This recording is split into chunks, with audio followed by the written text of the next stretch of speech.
ماہ رمضان اور روزے سے متعلق امور کا ذکر کرتے ہوئے اللہ سبحانہ تعالیٰ فرماتے ہیں وَإِذَا سَأَلَكَ عِبَادِي عَنِّي فَإِنِّي قَرِيبٌ أُجِيبُ دَعْوَةَ الدَّاعِ إِذَا دَعَانِ فَلْيَسْتَجِيبُوا لِي وَلْيُؤْمِنُوا بِي لَعَلَّهُمْ يَرْشُدُونَ۔ اور جب میرے بندے میرے بارے میں آپ سے پوچھیں تو آپ کہہ دیں کہ میں قریب ہوں، میں پکارنے والے کی پکار کا جواب دیتا ہوں جب بھی وہ مجھے پکارے، بس چاہیے کہ وہ میری بات مان لیں اور مجھ پر ایمان لائیں تاکہ وہ ہدایت پائیں۔ تو اس سے کیا پتہ چلتا ہے کہ اللہ سبحانہ وتعالیٰ قریب ہے، اور ہمیں کسی بھی دکھ، تکلیف، پریشانی اور حاجت میں سب سے پہلے اس کو پکارنا چاہیے اور اسی سے مانگنا چاہیے، اور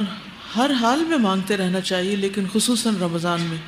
کیونکہ دعاؤں کی قبولیت زیادہ ہوتی ہے۔ روزہ دار کی دعا قبول کی جاتی ہے۔ حضرت انس کی روایت ہے کہ رسول اللہ صلی اللہ علیہ وسلم نے فرمایا 3 آدمیوں کی دعا رد نہیں کی جاتی، باپ کی دعا، روزہ دار کی اور مسافر کی۔ یعنی باپ اپنے بچوں کے لیے جب دعا کرتا ہے تو وہ دعا بھی قبول ہوتی ہے، اور اسی طرح روزہ رکھنے والا، اور پھر جب آپ سفر کی حالت میں ہیں۔ ویسے تو جب آپ گھر سے یہاں تک آتے ہیں تو یہ بھی ایک چھوٹا سا سفر ہی بن جاتا ہے، تو طالب علم بھی ہوتے ہیں آپ، اور طالب علم کے راستے میں تو فرشتے پر بچھاتے ہیں، تو اس لیے اس موقع کو بھی نہ گنوایا کریں، اس میں بھی آپ راستے میں آتے ہوئے دعائیں ضرور کیا کریں، کیونکہ یکسوئی کا موقع بھی ہوتا ہے۔ گھر میں انسان کے کئی قسم کے کام ہوتے ہیں، بعض اوقات نمازیں بھی جلدی میں پڑھی جا رہی ہوتی ہیں، تو سفر میں اور تو کچھ بھی نہیں کرنا ہوتا،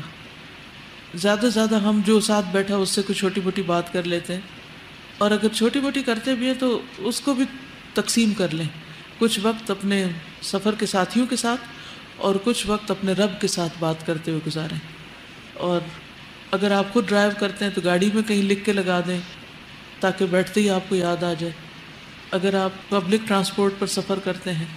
تو آپ دیکھ لیں آپ کے ہاتھ میں بیگ ہوتا ہے، یہ کیا چیز ہوتی ہے جس کے ساتھ آپ کو ریمائنڈر، صرف دعا کا لفظ لکھ کے ریمائنڈر ڈال دیں۔ کی چین ہوتا ہے نا، کی چین کے اندر ایک چھوٹا سا ٹیگ اس طرح کا ڈال کے اور اس کی چین کو اپنے بیگ کے ساتھ لگا لیں،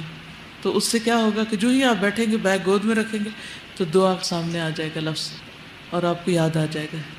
تو اس طرح کی چھوٹی چھوٹی چیزوں سے انسان کے جو چھوٹے وقت ہوتے ہیں وہ بھی بہت پروڈکٹیو ہو جاتے ہیں۔